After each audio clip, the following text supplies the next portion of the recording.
kok nggak ada yang brutal walkout pleno Muhammadiyah, kok nggak ada yang membanting kursi. Kalau kata Ustadz Muhair mengingatkan jangan ada yang membanting kursi, itu sejak Muktamar sudah tidak terlihat membanting kursi atau memukul meja. Itu sudah tidak tradisi kita. Dan pergantian regenerasi kepemimpinan di dalam Muhammadiyah Aisyah itu adalah sesuatu yang biasa, gitu ya. Biasa, itu sudah luar biasa ya. Nah, Bapak dan Ibu sekalian yang kami hormati, sekilas kami sampaikan tadi juga Ustaz Muhair juga sudah menyampaikan tentang sejarah perjuangan Muhammadiyah dan Aisyah di Aceh ini ternyata memberikan sumbangan yang sangat signifikan, bahkan perannya sangat strategis bagi perjalanan sejarah Muhammadiyah. Tadi sudah disebutkan tentang Muhammadiyahnya, sekarang tentang Aisyahnya. Aisyah berdiri pada tahun 1930, juga usianya sudah hampir 1 abad, mulainya dari Biren ternyata. Mulainya dari Biren, jadi kalau Bapak Bupati mempersilahkan dengan tangan terbuka untuk menyambut para peserta musbil ini, karena memang lahir pertama kali Aisyah ini ada di Biren, kemudian berkembang terus sampai di berbagai wilayah yang lain atau daerah yang lain. Diawali dengan pengajian. Jadi fungsi pengajian di Aisyah itu sebagai lahan untuk pembinaan, lahan untuk pendidikan, penyadaran. Bahkan kalau Pak Ustadz Muhajir dalam hari ini rawuhnya sebagai ketua pimpinan pusat Muhammadiyah ya Ustadz ya, itu mengingatkan tentang stunting.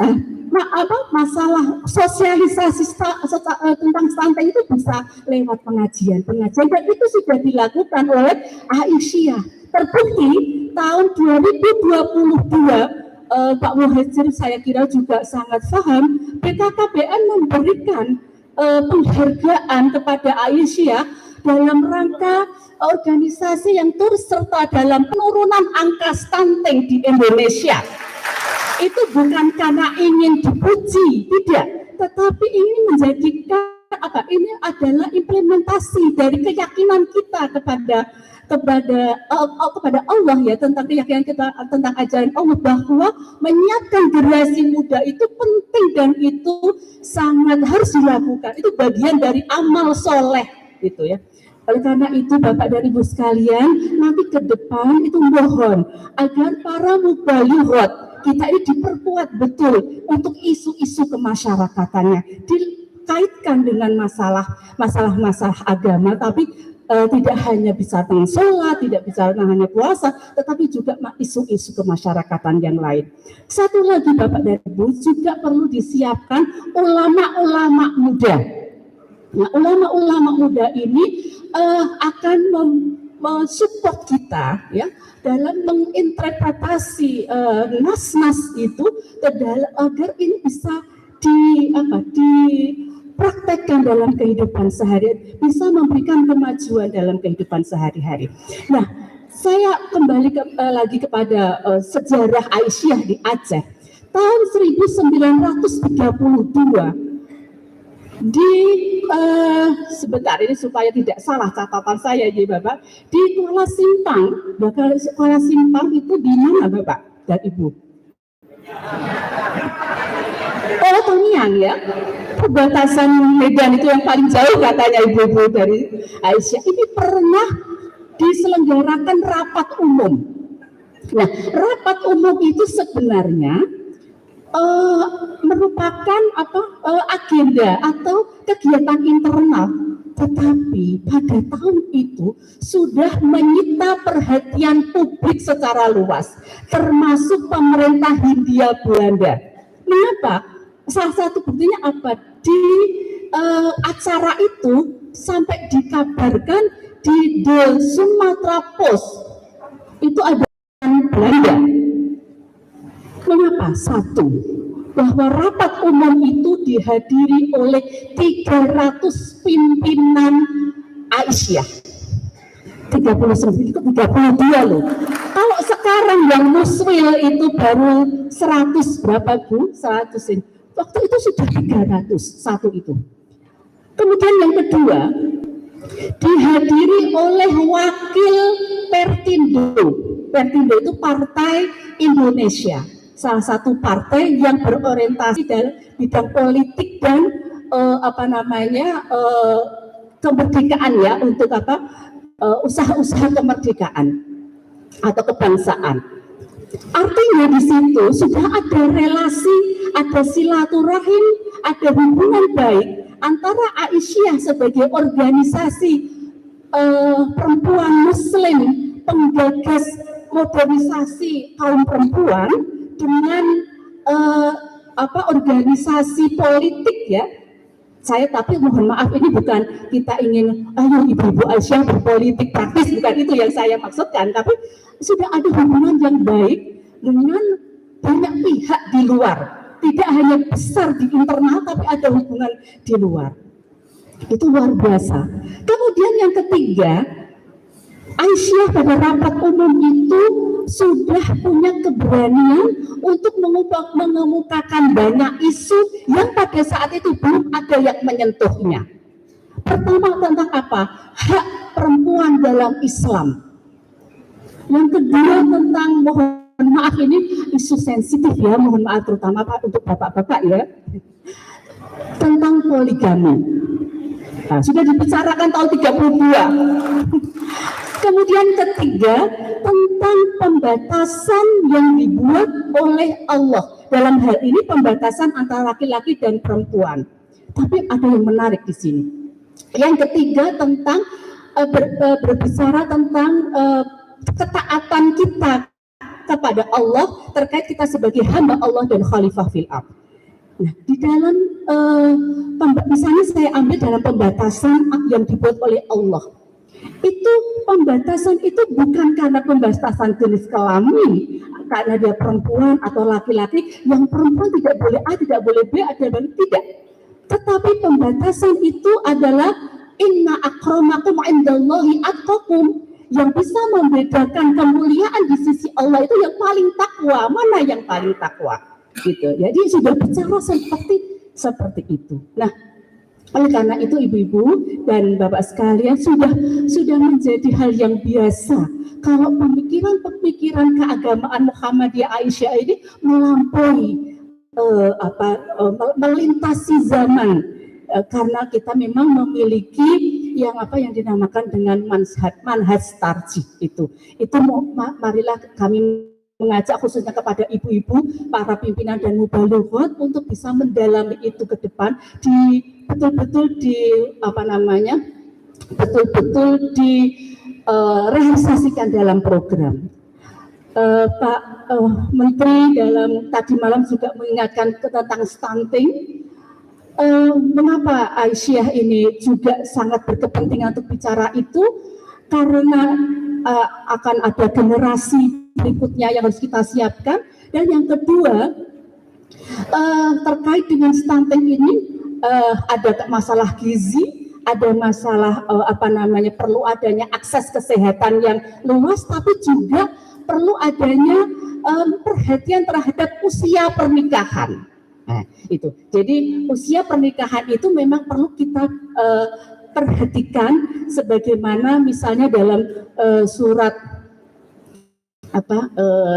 An-Nisa ya, An-Nisa ayat 6 kan ada kata-kata rusdan, an-nikahu fa in anastum minhum rusdan. Rusdan itu adalah pernikahan yang dengan usia yang matang.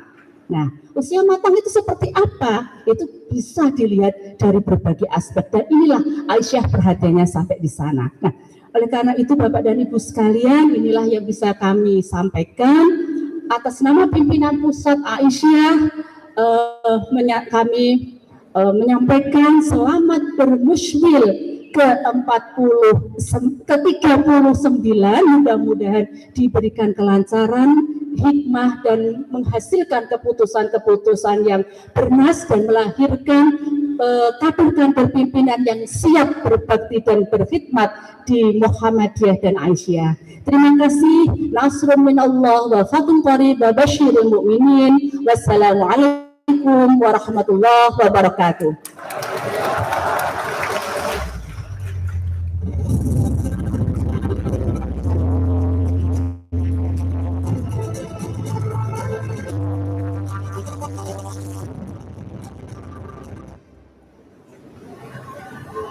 Terima kasih kita ucapkan kepada Ibu Evi Sofi Inayati, Sarjana Psikologi. Selanjutnya, sambutan penjabat Gubernur Aceh. Dalam ini akan disampaikan oleh Asisten Pemerintahan Keistimewaan dan Kesra Sekda Aceh, Bapak Dr. M. Jafar, SHM. Kepada Bapak kami persilakan.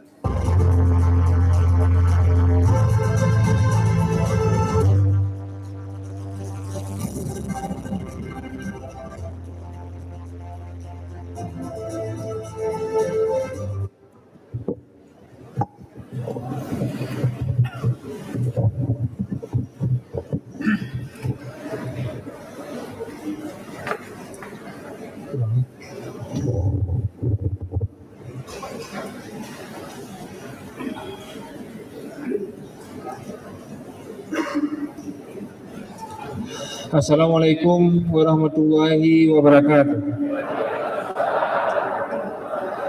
Pertama-tama saya menyampaikan salam dan permohonan maaf dari Bapak PJ Gubernur Aceh, Bapak Ahmad Marzuki, yang sedianya beliau sendiri yang akan menghadiri dan menyampaikan sambutan pada acara ini, tetapi berhubung beliau sedang dinas luar di Jakarta dan beliau menugaskan saya untuk menyampaikan sambutan.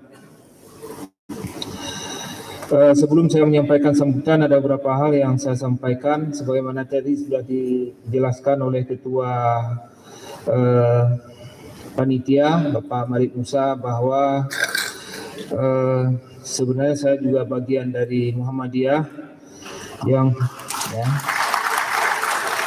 yang pertama, sejak saya jadi dosen tahun 1992, saya juga mengajar di Fakultas Hukum Muhammadiyah, menjadi asisten dari Prof. Dahlan.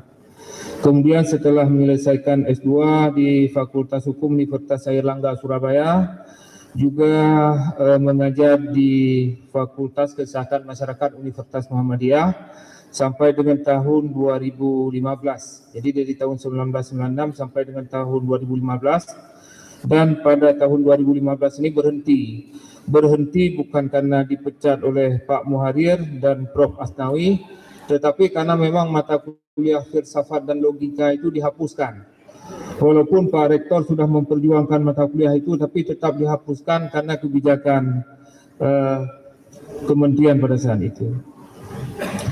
Kemudian setelah itu juga menjadi pengurus pemuda Muhammadiyah bersama dengan Pak Malik Ketua, ada Pak Taqwadin, ya, dan juga beberapa pejabat yang lain seperti Pak Erli dan sebagainya. Dan kebetulan beliau Pak Menteri sebagai dosen yang biasa di luar, bukan dosen luar biasa, artinya lebih banyak di luar. Dan saat ini saya membantu pemerintah Aceh sebagai asisten satu bidang pemerintahan, keistimewaan dan kesejahteraan rakyat. Jadi untuk Aceh, karena kita daerah istimewa dan daerah khusus, jadi ada kewenangan bidang keistimewaan, dan di sini ada 10 SKPA atau SKPD yang berbeda dengan provinsi lain, kita sebagai tambahan. Kemudian juga perlu saya sampaikan bahwa memang di pemerintahan Aceh dan kabupaten kota ini banyak lembaga yang berbeda dengan lembaga-lembaga yang ada di provinsi lain. Misalnya provinsi lain ada DPRD, kita di sini DPRA. Ya. Provinsi lain ada MUI, kita ada MPU. Provinsi lain ada MPD, kita ada MPA. Dan yang tidak boleh ada, di provinsi lain ada TNI, kita nggak boleh ada TNA, Pak Menteri. Tentara Nasional Aceh, karena itu memang sudah dibubarkan. Baik, Bapak Ibu yang saya hormati, saya akan menyampaikan sambutan Bapak Gubernur. Yang kami hormati Bapak Menteri Koordinator Pembangunan Manusia dan Kebudayaan, Bapak Profesor Dr. Muhajir Effendi, MAP. Yang saya hormati pimpinan Pusat Muhammadiyah, Bapak M. Izul Muslimin beserta seluruh rombongan yang hadir. Yang saya hormati Ibu Pimpinan Pusat Aisyah, Ibu Evi Sofia, yang saya hormati Ketua DPRA atau yang mewakili, yang pada hari ini diwakili oleh Dr. Purnama. Yang saya hormati Bapak PJ Bupati Biren, Bapak Aulia Sofian, dulu bersama-sama juga dengan saya sebagai Kepala Dinas Penanaman Modal dan Dinas Penanaman Modal BPMPTSP Pemerintah Aceh, beserta seluruh unsur Forkopimda yang hadir.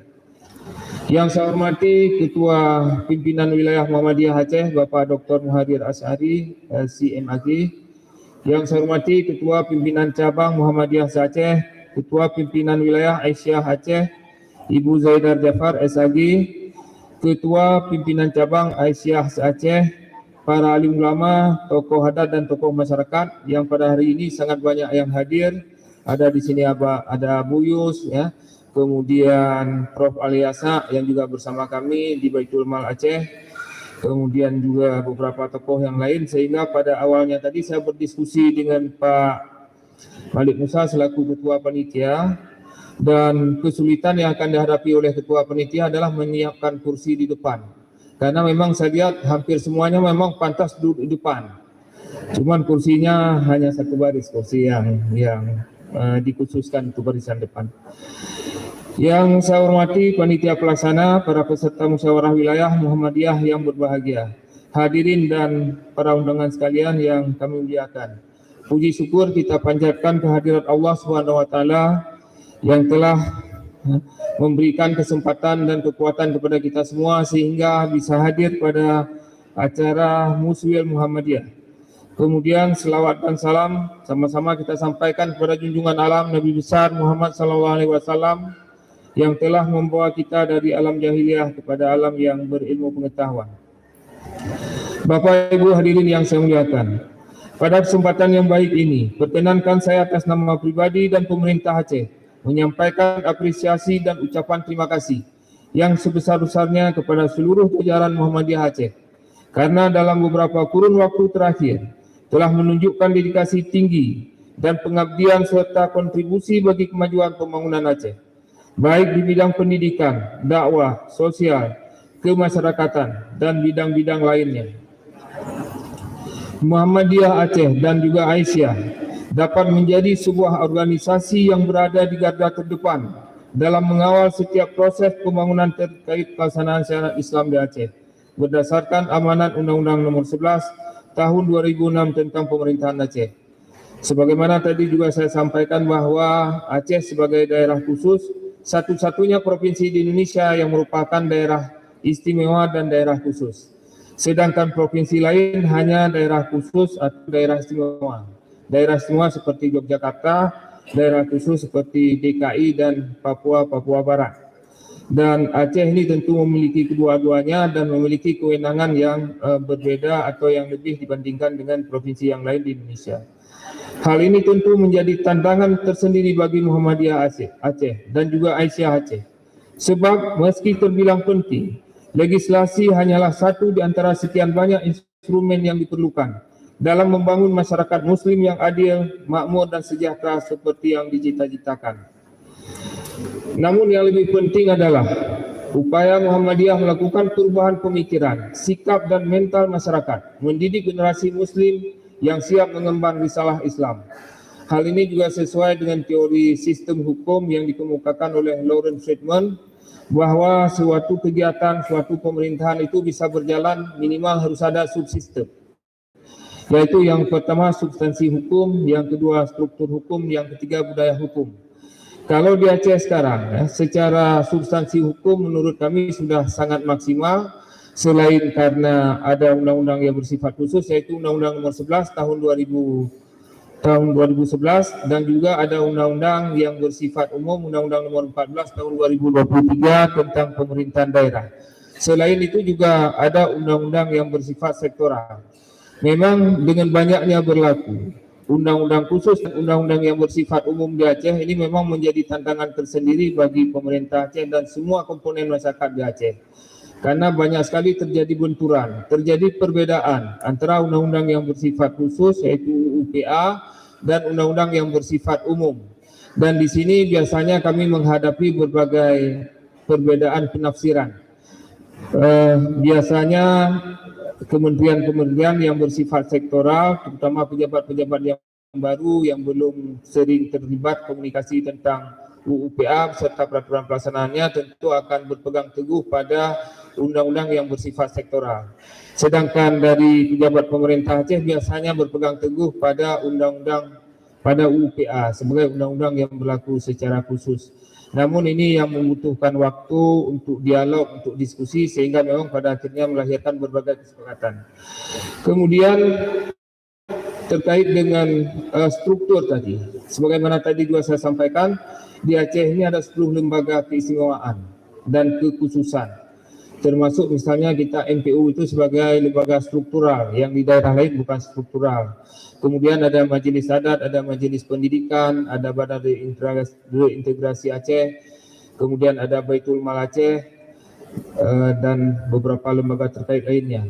Dan yang ketiga adalah tentu budaya hukum. Ini yang disampaikan tadi bahwa sebaik apapun regulasi, sebaik apapun struktur hukum, kalau budaya hukum masyarakat ini masih kurang, tentu ini akan menjadi hambatan terbesar dalam pelaksanaan berbagai kebijakan dan ketentuan yang dibuat oleh pemerintah.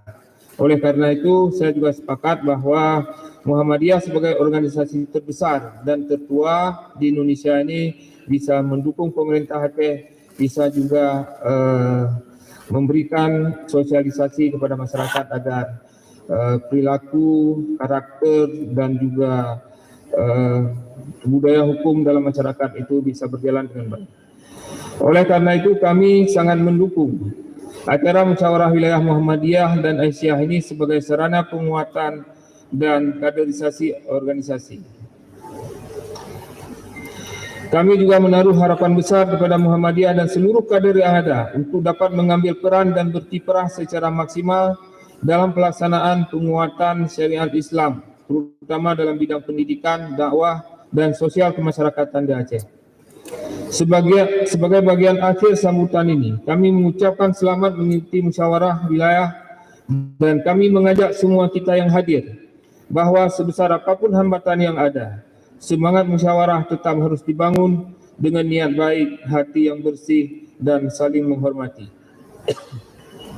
Ini juga termasuk yang disampaikan oleh Ketua Muhammadiyah Aceh, Bapak Muharir, terkait dengan pembangunan masjid tadi. Kita tentu akan bersama-sama melakukan musyawarah untuk melahirkan suatu solusi terbaik. Dan hal yang seperti ini juga terjadi di beberapa kabupaten kota lain, termasuk dalam pembangunan rumah ibadah agama lain di Kabupaten Singkil yang sudah terjadi sengketa sejak tahun 1970-an, dan kami secara terus-menerus melakukan upaya penyelesaian secara musyawarah. Namun sampai hari ini belum tuntas, tetapi kedua pihak yaitu umat muslim dan umat non-muslim ini sudah melakukan cooling down, artinya tidak melakukan kegiatan-kegiatan dan gerakan-gerakan yang bersifat anarkis sehingga merugikan kita semua. Harapan kami juga dari pemerintah Aceh sangat mengharap agar persoalan pembangunan masjid ini juga bisa kita selesaikan secara musyawarah mufakat, secara baik, dan mudah-mudahan bisa dalam waktu secepat-cepatnya.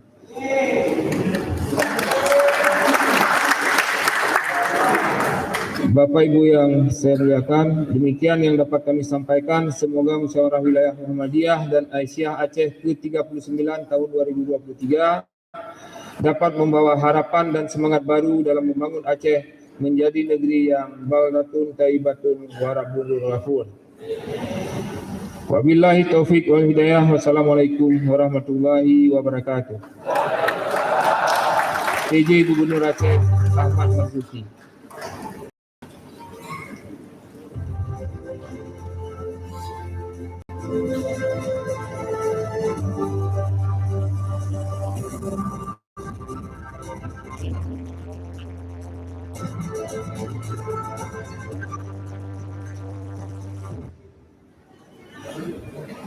Terima kasih kita ucapkan kepada Bapak Dr. N. Jabar, SHMU. Selanjutnya, pengarahan Ketua Pimpinan Pusat Muhammadiyah sekaligus membuka acara musyawarah wilayah ke-39 yang disertai dengan penabuhan rapai bersama yang akan disampaikan oleh Bapak Profesor Dr. Haji Muhajir Effendi, MAP. Kepada Bapak kami persilakan.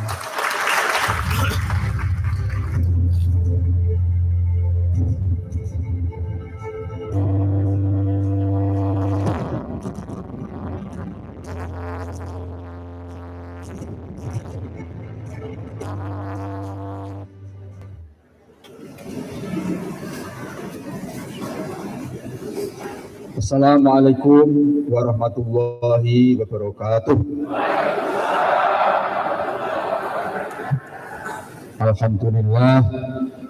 Alhamdulillahil qatimil awwali wal akhiril baqi bila tahawuli. Wassalatu wassalamu sarmada ala nabiyyi khairin man qad wahada wa alihi wa sahbihi wa man tabi' sabilat dinil haq wairul mubtadi. Amma ba'du. Rabbi shrah li sadri wa yassir li amri wahlul 'uqdatam min lisani yafqahu qawli. Yang saya hormati dan saya banggakan Gubernur Aceh dalam hal ini diwakili oleh Asisten 1 Bapak Dr. Muhammad Jafar SHMU. Yang saya hormati Ketua DPRA Aceh atau yang mewakili, Ketua PWM Aceh Bapak Muharrir Asy'ari, teman baik saya ini, sama-sama jadi rektor. Ketua Pimpinan Wilayah Aisyah Aceh Ibu Zaidah Ja'far, Bapak Bupati Biren Bapak Aulia Sofyan Filosofi Doktor, Pimpinan Wilayah Muhammadiyah, Sekretaris Muhammadiyah Bapak Izul Muslimin, Ketua Pimpinan Aisyah Ibu Evi Sofia Inayati, para sesepuh, Ketua Adat, dan alim ulama yang dimuliakan oleh Allah dan kami muliakan.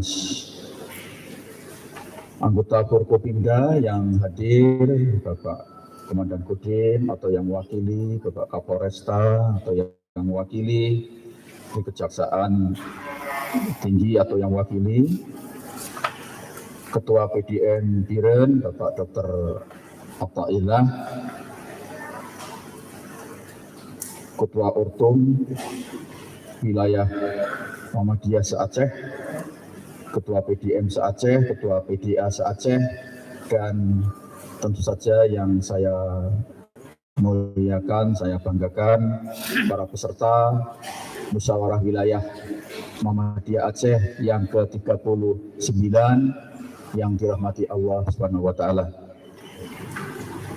Alhamdulillah pada pagi hari ini kita bisa hadir bersama-sama dalam rangka pembukaan musyawarah wilayah Muhammadiyah Aceh yang ke-39 di Kabupaten atau di Kota Biren yang luar biasa. Tadi saya kira sudah banyak penjelasan, pengantar, informasi yang berkaitan dengan musyawarah wilayah ini. Tadi juga Bu Ketua Aisyah, Bu Mbak Inayati sudah menyampaikan supaya musyawarah wilayah Aceh nanti ini mereplikasikan atau mengulang catatan baik Muktamar Muhammadiyah yang ke-48 di Solo tahun yang lalu, bulan November yang lalu. Syukur-syukur bisa lebih baik. Kalau saya lihat pesertanya ini insya Allah jauh lebih baik nanti dibanding di Solo itu.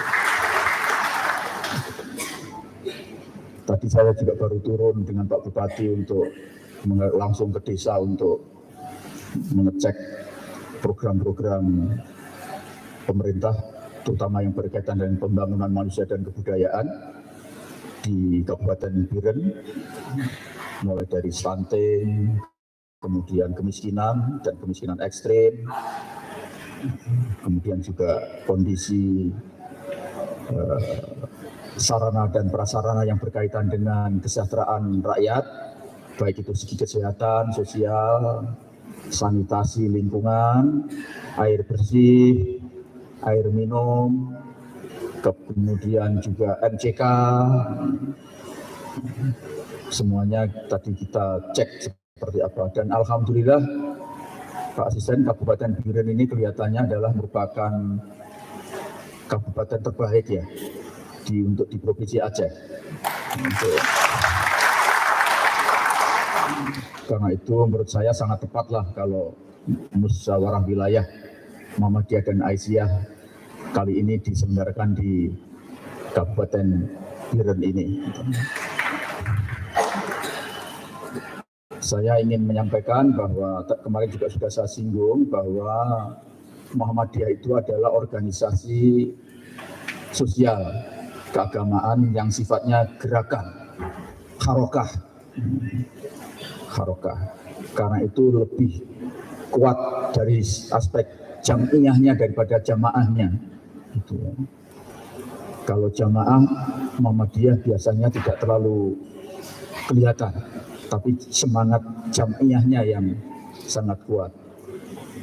Kalau diundang pengajian mungkin nggak bisa, kalau undang seluruh, walaupun anggotanya banyak terus memenuhi alun-alun mungkin sulit. Ya. Tetapi kalau diajak bikin sekolahan gitu, hanya 4 orang sudah jadi itu. Bikin rumah sakit, ketemu di masjid, habis Jumatan ngobrol-ngobrol, muncul ide membuat rumah sakit, jadilah itu rumah sakit. Gitu. Jadi Muhammadiyah itu organisasi jamaah, bukan lebih daripada jamaah. Gitu. Karakternya jadi memang jamaahnya kurang. Gitu. Karena itu masjid-masjid Muhammadiyah biasanya kalau subuh hanya dua baris saja itu. Karena memang tidak semangat untuk jamaah. Gitu. Tapi kalau jamaah secara organisasi sangat kuat, sangat terstruktur, bahkan strukturnya lebih rumit dibanding pemerintah. Jadi kalau pemerintah itu sekarang sedang melakukan gerakan penyederhanaan struktur, dibirokratisasi, Muhammadiyah sebaliknya, birokratisasinya luar biasa. Jadi kalau mau jadi rektor, Pak Mukharir itu harus ranting, menyetujui dulu. Ranting menyetujui, naik ke cabang merekomendasi, nanti rekomendasi cabang naik ke DPDM, PDM merekomendasi naik PBM merekomendasi baru ke PP.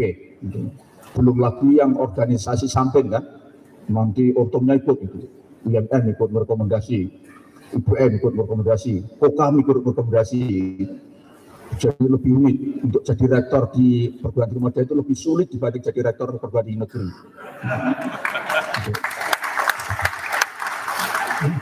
Tapi kenapa? Ya tadi itu, karena jam'iyah. Itu untuk menjadi anggota PP itu rumitnya bukan main. Harus punya kartu anggota. Dan kartu anggotanya harus sudah berumur minimum 5 tahun. Padahal waktu punya anggota itu sudah tua, 5 tahun sudah meninggal. Jadi ada cerita ini sedikit, saya ceritain. Dari tadi kan sudah banyak yang serius sudah, ini terakhir yang enteng-enteng aja lah. Saya juga sudah capek tadi dari lapangan dengan Pak Bupati. Jadi tahun 86 itu Pak Malik Fajar almarhum itu diusulkan menjadi rektor UMM. Beliau baru pulang dari Amerika, beliau maunya ke Jakarta untuk karir di Jakarta. Kemudian kita rayu-rayu, kemudian berkenan untuk jadi rektor di UMM. Waktu itu kecil UMM itu, mahasiswanya 800. 800 itu yang bayar separuh, yang 400 tidak bayar. Sudah tidak bayar, tinggalnya juga di kampus. Tinggal di kampus nggak bayar. Bayangkan. Itu butuh kita tidak, waktu itu saya sudah mulai aktif di Muhammadiyah tapi sekedar jadi asisten seperti Pak asisten itu mengasisteni dosen Muhammadiyah, kemudian saya ngajar, kemudian kita yang muda-muda diskusi ini perlu pemimpin yang kuat untuk kalau ingin memajukan UMM ini. Cari-cari, kebetulan Pak Malik itu yang baru pulang dari Amerika, kita rayu-rayu akhirnya beliau berkenan. Setelah berkenan, kemudian tadi itu mahasiswanya cuma 800. Nah, kemudian setelah berkenan itu setelah mau pemilihan itu Pak Malik nelpon saya, "Dik, saya ini nggak bisa jadi rektor." Loh, kenapa? Karena saya nggak punya nomor baku anggota Muhammadiyah, NBA-nya tidak punya. Nah, kalau gitu cari, saya bilang gitu. Puasa-puasa waktu itu jam 11 malam berangkat dari Malang, naik bis umum, bukan bis khusus, bis umum. Karena bis umum nggak berhenti dari Malang ke Jogja itu, akhirnya kita nggak sahur sampai di Jogja lapar. Kita pagi-pagi itu ketemu almarhum Pak Jarnawi Yatikusumo. Pak Jarnawi itu pertama yang ditanyakan itu bukan perlunya apa, saudara Malik puasa Pak Jarnawi. Oh nggak boleh, harus mukel, harus batal, nggak boleh. Musafir itu nggak boleh puasa, harus tidak puasa. Kemudian mensitir surat Al-Baqarah itu, wa man kana maridhan aw ala safarin fa iddatun min ayamin ukhra. Beliau menjelaskan kalau ada wawul atof, nah itu yang ahli agama itu, nah tidak, kemudian diikuti dengan fa jawab, itu artinya harus, tidak boleh, bukan boleh. Jadi barang siapa yang bepergian atau dalam keadaan sakit, maka dia harus mengganti puasa itu di hari yang lain. Sekalipun dia ngotot puasa, dia nggak boleh, itu tetap harus ganti. Maka lebih baik batal saja. Saudara jangan puasa dulu. Pak Malik jawab saya, bener saya kan. Kita ini memang harus batal. Pak Malik memang sudah nggak kuat. Kita nggak usah puasa. Nah, setelah itu dikasih nomor baku oleh Pak Jarnawi. Kita pulang, pemilihan rektor. Kemudian Pak Malik dipilih. Ternyata masih dipersoalkan. Karena usianya belum 5 tahun. Jadi, mulai dilaporkan ke PP ini bahwa pemilihan rektor di UMM itu nggak sah karena yang terpilih itu nomor bakunya belum 1 bulan. Nah, memang 5 hari sebelum pemilihan itu kita dapat kok. Itu Pak Jarnawi itu mulai diribut kan, sementara kita mau segera konsolidasi. Kita kita capek lah lihat Universitas Muhammadiyah yang kerjanya tiap bulan demo itu rutin tiap tahun demo. Pokoknya menjelang penarikan SPP demo, minta supaya ditunda penarikan SPP. Dan itu dosen rektor nggak bisa masuk, jaga oleh mahasiswa. Nanti setujui, tahun depan lupa dia nggak bayar lagi, demo lagi gitu. Bahkan ada yang sampai selesai nggak bayar. Selesai nggak ada seorang mahasiswa yang sampai selesai nggak bayar. Sudah dapat ijazahnya ditahan oleh dekannya. Datangi dekan, minta ijazah, menanyakan ijazah itu. Apa betul saya ini sudah lulus dan sudah punya ijazah? Dekannya bilang, iya kamu sudah lulus dan sudah ada ijazahnya, tapi harus bayar dulu, baru nanti ijazahnya boleh diambil. Dia bilang, saya tidak mau mengambil ijazah, hanya ingin lihat apa betul saya itu sudah punya ijazah. Betul. Diambilkan itu dekannya itu dari lacinya itu, tunjukkan ini ijazahmu itu. Apa ya kan? Rebut itu ijazah itu. Ini hak saya. Jadi Bapak tidak boleh menahan ini kan. Ya sudah, dekannya ya sudah. Jadi sampai selesai pulang ke kampungnya nggak bayar sama sekali. Setelah saya jadi PR3, saya berkunjung ke daerahnya itu, dia sudah jadi anggota DPRD. Mohon maaf ya ini, DPRD P3, ini ada yang nggak P3 nggak ini? Tak ingatkan, kamu itu dulu belum bayar ya waktu kuliah. Jadi, oh iya Pak Majid, iya saya waktu itu belum bayar, tapi kalau sekarang seandainya diminta bayar, saya mau. Gitu. Tapi ya cuma mau aja, nggak bayar benar juga. Gitu. Itulah UMM. dan kita pilih pemimpin yang kuat, dipersoalkan karena nggak punya nomor baku, dan setelah diberi nomor bakunya belum cukup umur. Kemudian, nah ini hebatnya Pak Malik, saya sangat ingat betul. Kemudian Pak Malik itu mengundang Pak A.R. Fakhrudin, Ketua Umum, untuk pengajian umum di UMM, karena belum punya gedung, pengajiannya di Emper kampus itu, di pengajian. Untuk menginapkan Pak R di hotel aja nggak kuat kok kita, nginepnya di rumahnya Pak Malik. Pak R itu jadi nginep di rumahnya Pak Malik di Pandean. Itu pagi saya diminta menemani untuk sholat subuh itu. Nah, setelah itu Pak R tidak kuliah umum. Disebutkan Pak R itu menjelaskan tentang siapa Pak Malik. Saudara Malik Fajar ini adalah putranya Pak Fajar. Pak Fajar itu adalah guru saya. Pak Fajar itu yang mendirikan SD Muhammadiyah di Jogja, tidak tahu di desa mana begitu. Dan saya ini muridnya. Beliau itu kalau mengajar dari Magelang ke Jogja naik sepeda pancal, ondel. Itu Pak Fajar, kader Muhammadiyah. Jadi saudara Malik ini sebelum lahir sudah Muhammadiyah. Itu setelah itu selesai. Siapa yang mau melawan ketua umum PB kan? Jadi gimana? Wah, amandik sudah selamat gitu.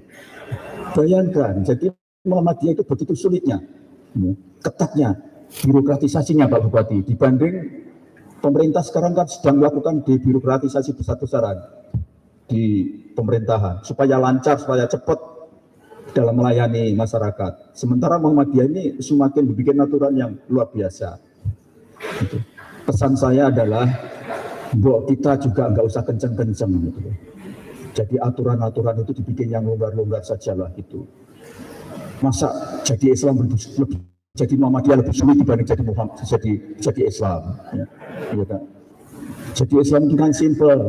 Asyhadu alla ilaha illallah wa asyhadu anna Muhammadar Rasulullah. Islam itu. Jadi Muhammadiyah ini nomor bakunya dilihat umurnya juga. Sudah 5 tahun atau belum. Jadi harus ada gerakan pelonggaran di Muhammadiyah ini, agar Muhammadiyah itu bisa betul-betul lebih luas, bisa merangkul banyak pihak, tidak banyak mengundang resistensi, ya, dan beradaptasi.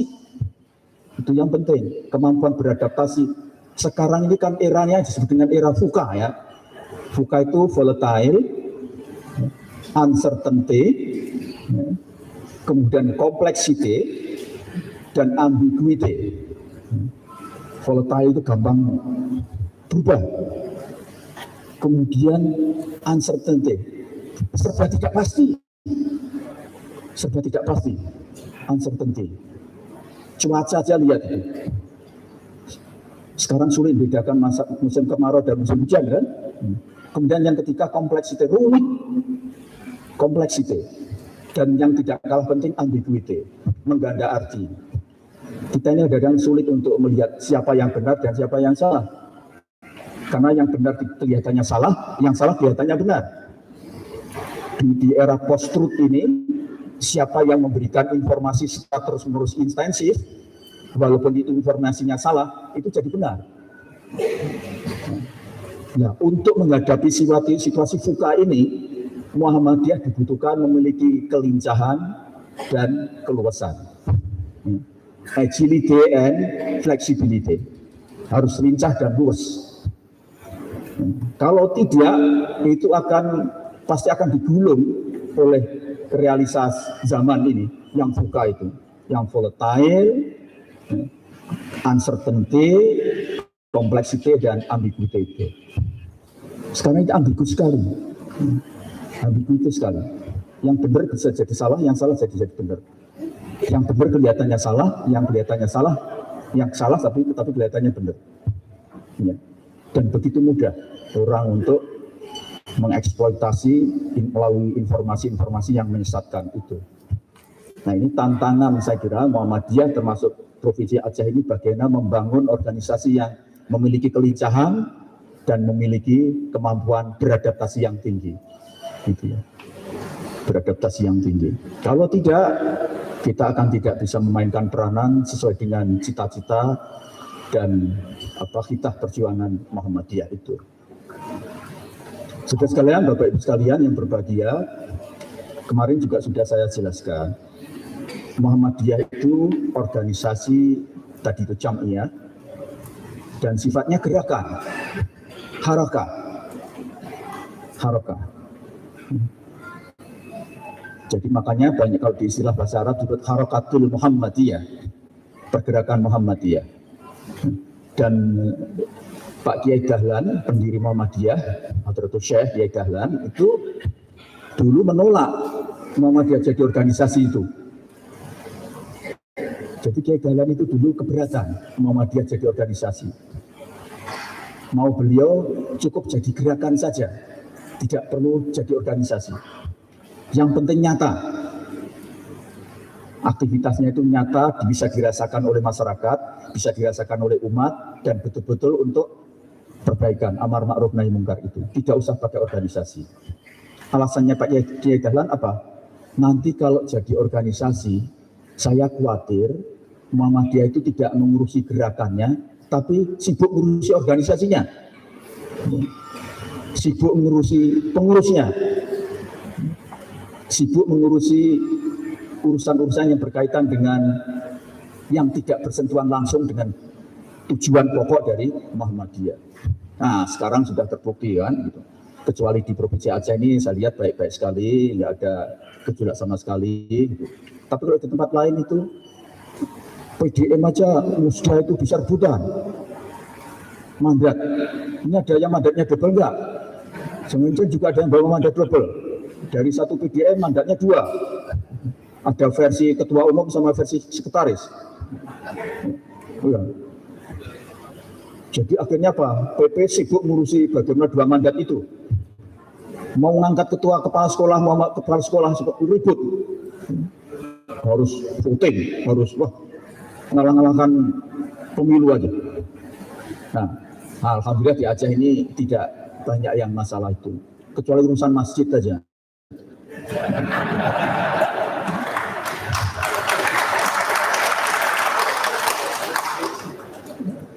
Saya sudah bicara dengan Pak Bupati, nanti dengan Pak Ketua PDM juga deh. Pokoknya kedatangan saya ini harus memastikan bahwa itu selesai.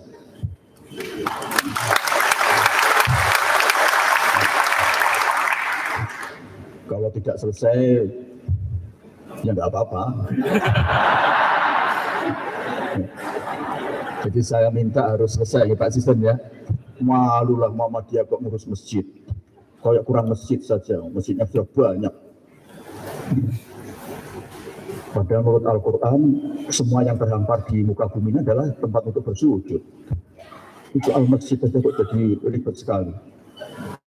Kayak nggak ada yang bisa diurus selain mengurus masjid. Saya mohon nanti selesai. Coba segera dicarikan solusi. Kan Muhammadiyah itu kan tadi itu harus luas, fleksibel dan lincah.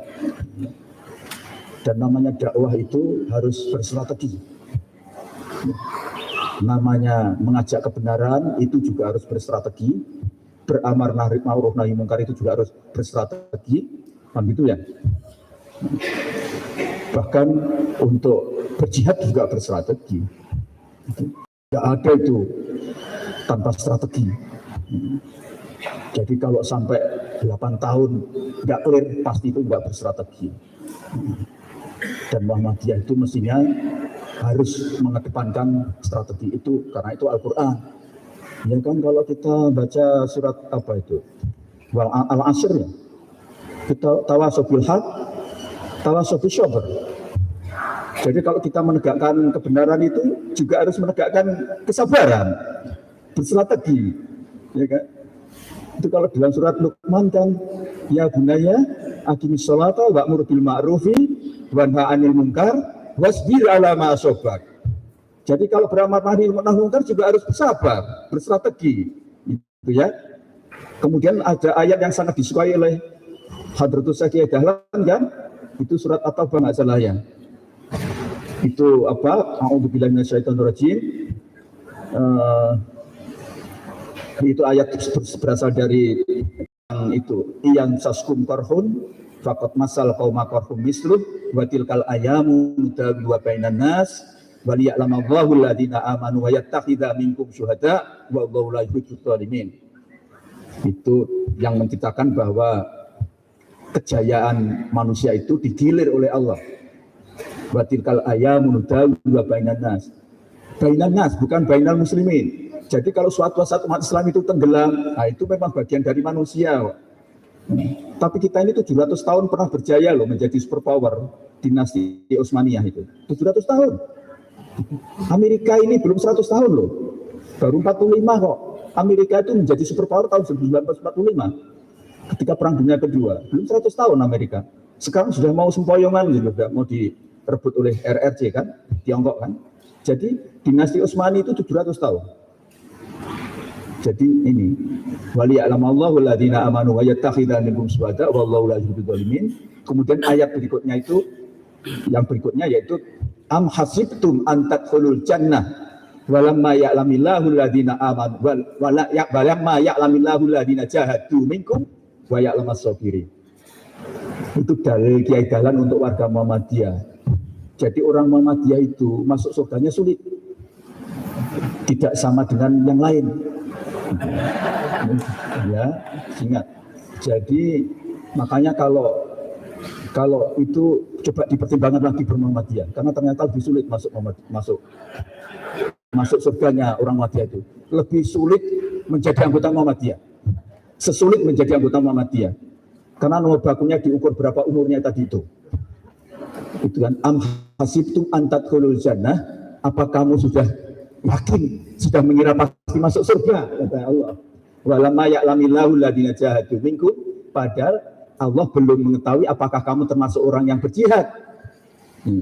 Wa ya'lamas sabirin dan berstrategi.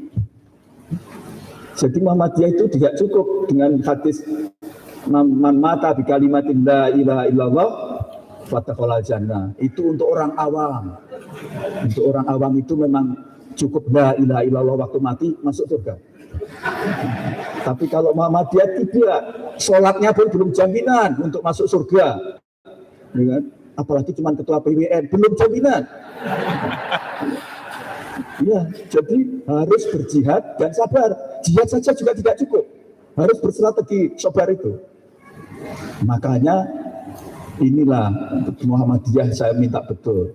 Tunjukkan kapasitas sebagai kader-kader, sebagai pengurus Muhammadiyah, ketika berjihad, beramal soleh, beramar ma'ruf nahi munkar itu mengedepankan namanya strategi.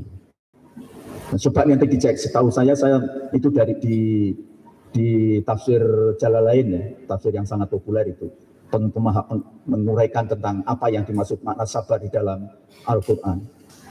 Itu adalah sebetulnya penuh perhitungan, penuh berstrategi itu, dengan taktik yang baik, dengan strategi yang matang. Itu di dalam berjihad. Karena itu mohon gunakan itu kemampuan kita itu. Karena kalau tidak tadi itu kita tidak termasuk orang yang berhak untuk masuk surga menurut Al-Quran. Dan itulah yang selalu ditekankan Kiai Dahlan. Jangan warga Muhammadiyah sudah merasa pasti masuk surga karena sudah menjadi ketua PDN, menjadi ketua PDA. Alhamdulillah, insya Allah masuk surga. Belum tentu jihad. Mungkin dia juga sudah berjihad tapi nggak sabar. Bila dikit-dikit lapor ke polisi, wah berarti nggak sabar itu. Dikit lapor ke pemerintah daerah, pemerintah provinsi, ini bikin masjid kok susah. Nah, itu berarti kurang sabarnya. Coba disesuaikan dengan cara-cara yang berhikmah, dengan penuh strategi. Karena itu sekali lagi saya sangat mengapresiasi kerja keras dari pimpinan wilayah Muhammadiyah dan Aisyah Aceh satu periode yang berjalan ini. Karya-karya sudah sangat bagus, termasuk desa terpendidikan di mana saya sebagai koordinator bidang pendidikan kemarin. Sekarang saya pindah ke koordinator bidang ekonomi. Ada tambahan Universitas Muhammadiyah baru di sini, itu luar biasa. Nanti akan kita kawal terus supaya Aceh bisa segera sejajar dengan PWM yang maju yang lain. Sudah maju, tapi belum sejajar.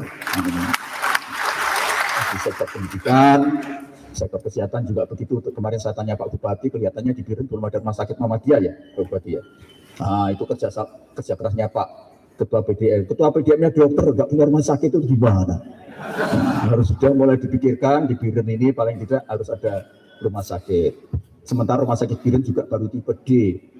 Artinya berarti pelayanan kesehatan memang masih harus ditingkatkan di Provinsi Aceh, khususnya di Kabupaten Biren, yang katanya laporannya dari BPS ini yang terbaik untuk kabupaten dan kota se-Provinsi Aceh. Nah, kalau yang terbaik aja rumah sakitnya masih tipe D, lah yang belum baik terus tipe apa? Jangan-jangan tipe Z. Gitu. Gitu ya. Begitu juga lembaga pendidikannya. Saya pesan, walaupun sudah tidak lagi Menko bidang pendidikan, tidak lagi ketua bidang pendidikan, tetap kita jalin komunikasi. Pokoknya urusan Muhammadiyah ini urusan kita semua. Gitu. Tidak usah milah-milah. Gitu. Termasuk pendidikan, karena pendidikan ini adalah unggulan dari amal usaha Muhammadiyah untuk menyiapkan kader-kader masa depan yang baik. Kita sulit untuk merebut elan baru seperti yang telah dilakukan oleh Muhammadiyah pada tahap-tahap awal. Kita tahu pada tahap awal itu Bung Karno pun juga dari keluarga Muhammadiyah, ya kan? Bung Karno itu keluarga Muhammadiyah. Karena pada waktu di Surabaya, kos di rumahnya Pak Cokro Aminoto, itu sama-sama satu kantor, sama-sama kos-kosan itu. Muso, yang kemudian jadi tokoh PKI, kemudian Kartosuwiryo, yang kemudian jadi tokoh DITI, dan Bung Karno, yang tokoh PNI nasionalis. Bertiga itu, teman baik itu, teman berdiskusi. Beda jalan gitu. Dan Bung Karno itu sudah kenal Kiai Dahlan di situ. Dan kemudian kalau Kiai Dahlan ceramah di Jawa Timur, nah, Bung Karno itu ngintil. Maka yang bikin istilah kader intil itu pertama Bung Karno. Saya dulu ngintil Kiai Dahlan kalau beliau berpengaruh kuliah. Kader intil, nyantrik. Nah, ini yang belum nggak terjadi tradisi saya lihat. Ini ulama-ulama Muhammadiyah ini kalau turun ke daerah sendirian itu, nggak membawa kadernya itu. Nah, ini kayak Pak Yen Farir barang itu mestinya harus ada kader intilnya nanti sehingga yang bisa meneruskan. Itu dulu Bung Karno itu ngintil Kiai Dahlan. Kemudian ketika beliau di Bengkulu, diasingkan di Bengkulu, nah kebetulan kenal sama tokoh konsul Muhammadiyah Bengkulu. Konsul itu pimpinan wilayah ya, namanya Kiai Hasanuddin. Kiai Hasanuddin yang mengenalkan itu adalah tokoh Muhammadiyah Tionghoa yang mungkin bapak-bapak tidak tahu ya. Itu yaitu Kiai Haji Abdul Karim Ooi. Haji Abdul Karim Ooi itulah yang menghubungkan Hasanuddin dengan Bung Karno. Kenapa? Karena Abdul Karim Ooi itu di samping dekat dengan Hasanuddin, kemudian sangat mengagumi Bung Karno. Nah, kemudian Bung Karno itu waktu diasingkan itu menjadi ketua majelis pengajaran Muhammadiyah di Bengkulu. Ngerangkep kepala sekolah, salah satu muridnya Bu Fatmawati, anaknya Pak Hasanuddin. Nah, Bung Karno itu waktu itu suka membuat senario drama, namanya Tonil. Drama Tonil. Isinya itu pesan-pesan kemerdekaan, pesan-pesan menentang penjajah itu, bikin Tonil. Nah, salah satu bintangnya ya Bu Fatmawati itu. Jadi Bu Fatma itu bintang Tonil yang selalu dirancang oleh Bung Karno selama di Bengkulu itu. Nah, kemudian jadi istri dan menjadi ibu negara pertama. Itu kader Muhammadiyah. Makanya Pak Haidar kemarin waktu di Pemuda kan ceritakan tentang bagaimana hubungan Bung Karno dengan Muhammadiyah, hubungan Bu Fatmawati. Bu Fatmawati itu kan yang pertama bikin bendera yang sampai sekarang, pertama bendera merah putih itu Bu Fatmawati, yang sekarang sudah sangat rentan sehingga tidak pernah dikeluarkan. Jadi hanya untuk duplikat aja itu 17 Agustus itu duplikat. Yang aslinya secara simbolik serahkan presiden, yang dikerek itu sudah duplikatnya. Itu disulam sendiri, bukan pakai mesin jahit itu. Katanya beliau waktu nyulam tuh sambil nyanyi lagu NA itu. Nasiah yang bersimbol padi itu. Nasiah yang bersimbol padi itu saya hafal itu. Itu. Jadi Bu Fatmawati itu kader NA betul. Itu Bu Fatmawati cerita sendiri. Waktu beliau di Jogja ketika Bung Karno sedang memimpin pemerintah di Jogja. Bu Fatmawati dikenalkan sama Bung Karno kepada orang Muhammadiyah, ini tolong Bu Fatmawati buat diajak aktif di Aisyah, karena dia ini kan juga dulu tokoh. Kemudian dia cerita waktu nyulam Ri Merah Putih itu sambil nyanyi reneng-reneng lagu Aisyah, lagu NA. Jadi itu Bung Karno. Belum lagi Dr. Sutomo. Itu Dr. Sutomo itu pendiri PKU Muhammadiyah di Surabaya pertama. Orang yang tidak tahu Dr. Sutomo. Kemudian Juanda, Insinyur Juanda. Insinyur Juanda itu dengan deklarasinya tahun 55 ya, itu yang menyebabkan wilayah Indonesia diakui baik laut maupun daratnya itu Juanda itu. Deklarasi Juanda. Sebelum itu namanya wilayah Indonesia itu yang daratan, yang laut Jawa, laut Selat Malaka segala itu enggak diakui bagian dari wilayah Indonesia waktu itu. Jadi orang negara lain boleh lewat seenaknya itu, nggak perlu izin. Dengan disahkannya deklarasi Juanda, kemudian tahun 82 itu disahkan menjadi bagian dari Undang-Undang Hukum Laut, maka bukan hanya Indonesia saja yang menikmati jasanya Juanda. Seluruh negara kepulauan termasuk Filipina, Jepang itu menikmati, karena kemudian seluruh laut yang berada di dalam sebuah wilayah kepulauan itu adalah merupakan wilayah negara yang berdaulat. Itu Juanda, kader Muhammadiyah, lulusan ITB, diangkat jadi dosen ITB tidak mau, milih jadi kepala sekolah di SMA Muhammadiyah di Jakarta. Kemudian oleh Bung Karno diangkat jadi wakil Perdana Menteri waktu itu. Jadi banyak sekali. Kenapa itu terjadi? Ya waktu itu sekolah Muhammadiyah itu hampir satu-satunya sekolah swasta di luar pemerintah. Sehingga kalau orang yang tidak bisa punya kesempatan masuk sekolah milik pemerintah Belanda, pilihannya di Muhammadiyah. Nah, sekarang mungkin sulit untuk mengulangi itu lagi karena sekarang begitu banyak yayasan dan organisasi swasta yang juga memberikan pendidikan. Karena itu tidak ada pilihan lain untuk Muhammadiyah, harus meningkatkan kinerja, kapasitas, harus tetap berada di dalam posisi sebagai avant-garde, sebagai pelopor. Nah, supaya menjadi pelopor ya pendidikannya dibenahi betul, terutama pembentukan mental siswa. Karena itu kalau sekolah Muhammadiyah melaksanakannya seperti sekolah negeri atau sekolah swasta yang lain, ya sudah percuma itu.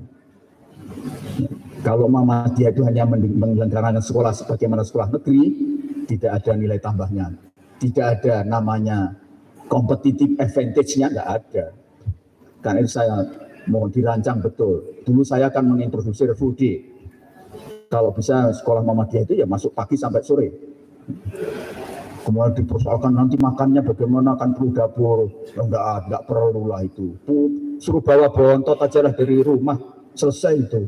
Dan sekolah kan makannya kecil saja, nanti makan besarnya di rumah. Begitu dengan begitu maka 8 jam itu anak betul-betul di dalam bimbingan guru. Dan guru kualitasnya baik, tapi pengorbanannya juga harus baik. Saya kemarin sebetulnya punya rancangan, mohon dukungannya nanti, saya akan bikin semacam lembaga yang untuk memberikan insentif atau subsidi kepada guru-guru sekolah Muhammadiyah yang gajinya belum memadai. Ini sedang saya kumpulkan, tapi ternyata mengumpulkan uang juga susah. Kira-kira baru terkumpul sekitar 10 miliar. Bayangan saya kalau bisa di atas 100 miliar, nanti saya bicara dengan Pak Izul, itu tiap bulan kita bisa memberikan subsidi guru-guru yang memang masih di bawah UMR, sangat betul-betul tidak layak. Bagaimana kita mau minta sekolah-sekolah Muhammadiyah bermutu kalau tunjangan untuk gurunya tidak layak? Karena itu gurunya harus betul menjadi perhatian kalau kita ingin memajukan sekolah Muhammadiyah. Mudah-mudahan nanti akan diteruskan oleh yang sekarang ya Pak Izul, mungkin nanti ini sedang kita kumpulkan. Dan saya minta, kebetulan mumpung Sajib masih jadi menteri, memang ada beberapa menteri yang beririsan dengan Muhammadiyah yang saya ajak untuk ngumpul-ngumpul gitu. Di kementerian ini masih sebetulnya banyak warga Muhammadiyah juga, cuman mereka tidak terlalu nyolok itu, mungkin karena juga kita kurang merangkul kan. Nah ini sedang saya minta untuk itu. Banyak yang lulusan SMP Muhammadiyah, ada SMA Muhammadiyah, ada yang bapaknya pengurus Muhammadiyah. kita ini kurang merangkul. Karena itu saya mohon juga di Aceh ini buat didata itu putra-putra keturunan Muhammadiyah itu, yang tokoh-tokoh Muhammadiyah itu disisir, diajak kembali ke Muhammadiyah, diajak kembali ke Muhammadiyah, meneruskan apa yang sudah dirintis. Ini ada kecenderungan tokoh-tokoh Muhammadiyah ini kemudian generasi berikutnya nggak aktif di Muhammadiyah. Ini makanya luar biasa Mbak Evi ini. Mbak Evi ini putranya almarhum Bapak Kiai Ahmad Azhar Basir. Nah, tepuk tangan Mbak Evi. Nah, ini contoh konkret bagaimana mengkader Muhammadiyah itu mulai dari keluarga. Jadi kalau ada tokoh Muhammadiyah kemudian menyekolahkan anaknya tidak di lembaga Muhammadiyah, patut dipertanyakan kekaderannya. Kalau sekolah Muhammadiyahnya tidak mutu, ya justru kalau ada anaknya tokoh Muhammadiyah masuk di situ, biar menjadi mutu. Jangan kemudian setelah ditolak di negeri baru masuk di Muhammadiyah. Ini saya minta. Kalau kita ingin sekolah Muhammadiyah, perguruan tinggi Muhammadiyah itu hebat, putra-putra tokoh-tokoh Muhammadiyah yang pinter-pinter itu masukkan di perguruan tinggi atau sekolah Muhammadiyah. Gitu. Kalau tidak, ya nanti lama-lama jadi tenggelam itu sekolah Muhammadiyah. Nah, coba bisa nggak bikin komitmen nanti ketua PWM dan pengurus PWM ke depan, Aisyah depan, wajib keturunan Muhammadiyah, anak-anaknya, putu cucunya masuk di sekolah Muhammadiyah. Biar lembaga Muhammadiyah ini betul-betul menjadi tempat persemaian kader.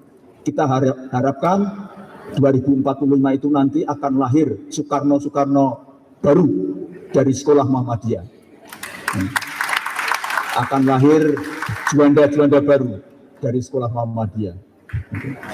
Akan lahir Fatmawati baru dari sekolah Muhammadiyah.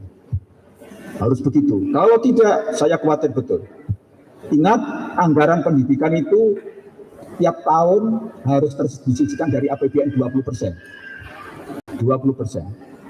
Artinya pemerintah itu nanti kalau akan mengurusi anak-anak sekolah, anak miskin, selesai. Nggak perlu Muhammadiyah. Jadi Muhammadiyah itu kalau nanti masih akan mengambil anak-anak miskin untuk dididik seperti zaman Kiai Dahlan, karena anak-anak miskin dulu tidak bisa mendapatkan pendidikan kolonial, itu tidak mungkin. Karena anggaran pemerintah itu tiap tahun naik harus 20%. Paling enak itu jadi menteri itu kalau nggak menteri pendidikan, menteri agama. Menteri pendidikan mengelola sekolah, menteri agama mengelola madrasah.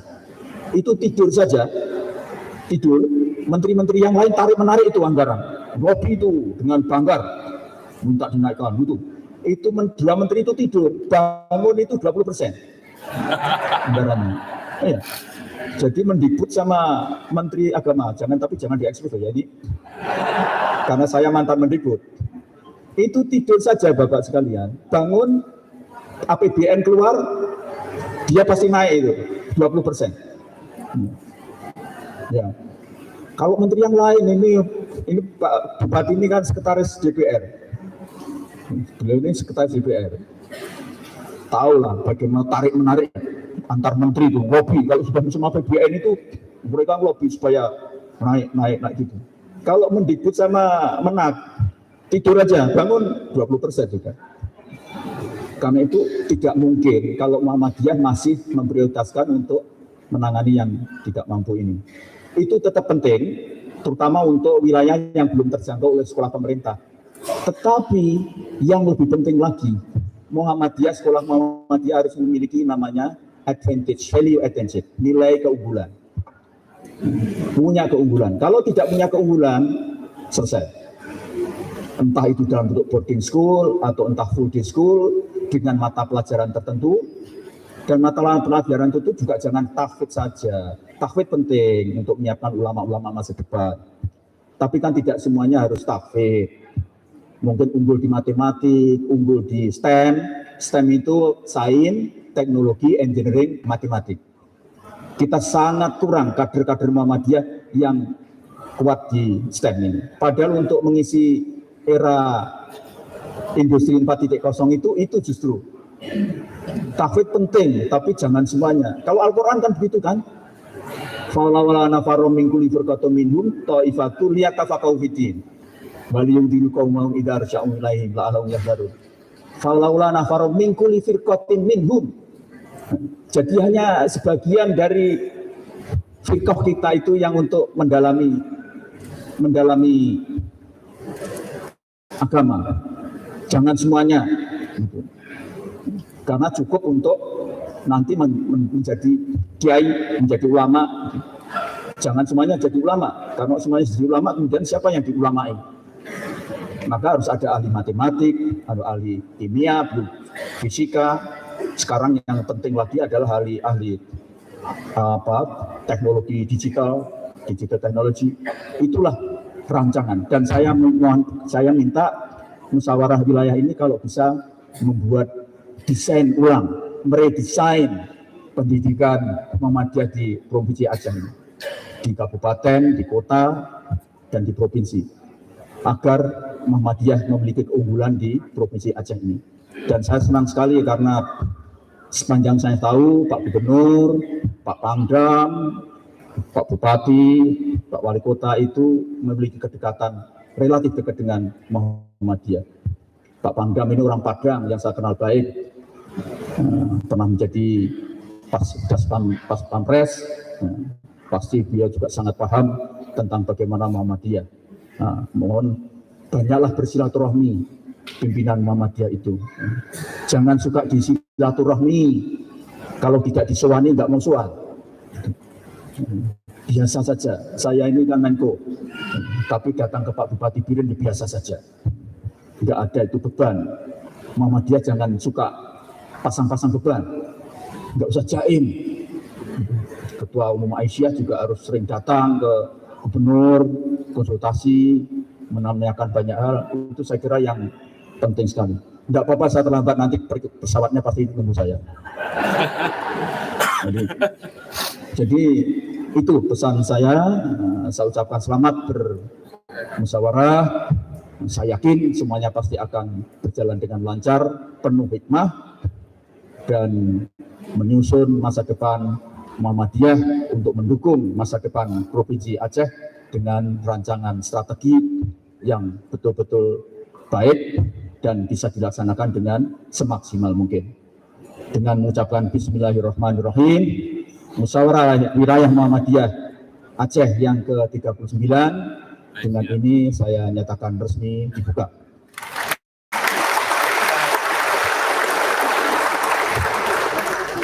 Wassalamualaikum warahmatullahi wabarakatuh. Bapak Menteri berkenan tetap di atas panggung untuk menabuh rapai bersama. Ditemani dengan Bapak PJ Pejabat Gubernur, Bapak Dr. Jafar M. Jafar, kemudian PW, kemudian PDM, kemudian Pejabat Bupati untuk menabuh rapai bersama. Tanda dibukanya musil ke-39.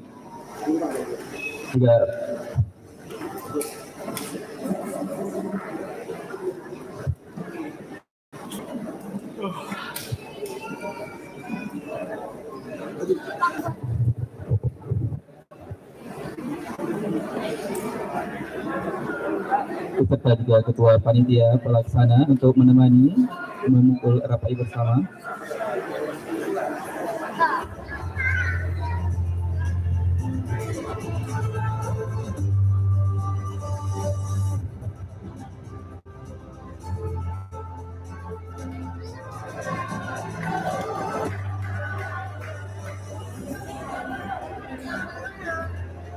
Baik, dalam hitungan ketiga, 1, 2, 3.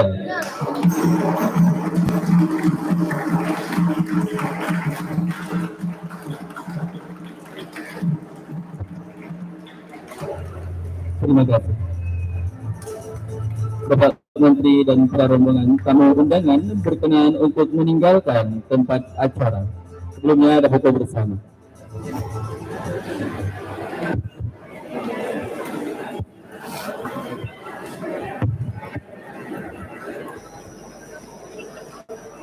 Silakan Bapak Ibu untuk berbaris untuk foto sama. Terima kasih.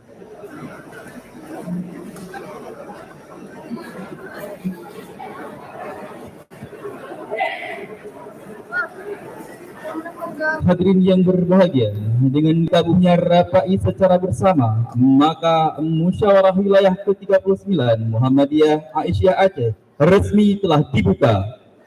Mari kita mengucapkan basmalah bersama. Alhamdulillah.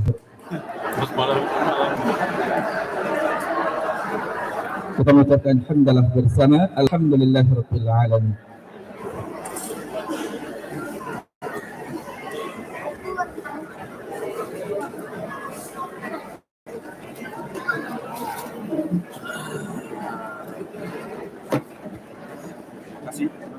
Hadirin yang berbahagia, usai sudah serangkaian acara pembukaan Musfil ke-39 Muhammadiyah Aisyah Aceh, saya Baihaqi selaku MC mohon undur diri. Nasrun minallah wa fathun qarib.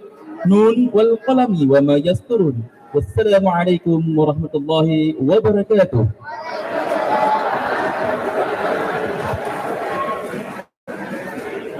Oleh peserta musyawarah, mohon untuk berkenan tetap di tempat karena masih ada presisi untuk ditampilkan di acara ini.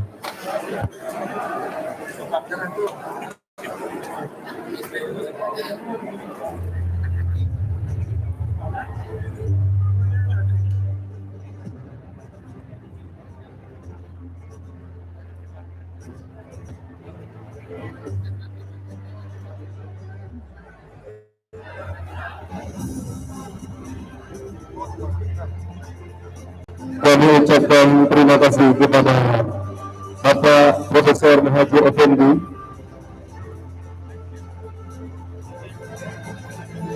semoga Bapak selamat dalam perjalanan menuju Jakarta dan salam kami dari Aceh untuk masyarakat Muhammadiyah di Jakarta.